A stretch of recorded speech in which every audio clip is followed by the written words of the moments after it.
మహిళల ఓట్లు మాకే, మళ్ళీ అధికారం మాదే. కోటి మందిని కోటీశ్వరులు చేయడమే లక్ష్యం. మహిళా ఆరోగ్య సంరక్షణకు ప్రత్యేక కార్డులు.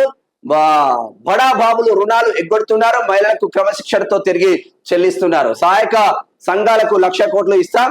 ఆర్టీసీలో నడుపుకునేందుకు మరో 600 బస్సులు. నియోజకవర్గ కేంద్రాలకు వి హబ్ విస్తరణ. 4 జిల్లాల్లో women centre of excellence we hub startup సదస్సులో సీఎం రేవంత్ రెడ్డి.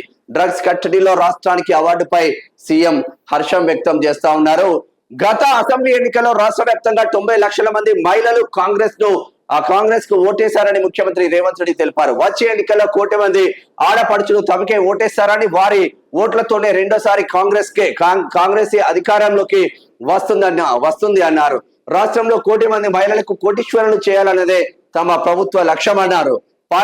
మహిళా పారిశ్రామికవేత్తలను ప్రోత్సహించేందుకు ఉద్దేశించిన విమెన్ ఎంటర్ప్రెన్యూర్స్ హబ్ వి హబ్ మీన్స్ రాష్ట్ర స్థాయి స్టార్టప్ సదస్సు శనివారం హైదరాబాద్ లో జెర్సీ కన్వెన్షన్ సెంటర్ లో జరిగింది. ఈ సదస్సుకు ముఖ్య అతిథిగా హాజరైన సీఎం రేవంత్ రెడ్డి వ్యాపారాల ఆలోచనలున్న మహిళలను ప్రోత్సహిస్తాం.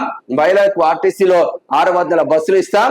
మళ్ళీ అధికారంలోకి మాదే. 1 కోటి మంది మహిళలను మేము టార్గెట్ చేసుకుంటే మాదే అధికారంలోకి అంటున్నారు రేవంత్ రెడ్డి ముఖ్యమంత్రి. చూద్దాం.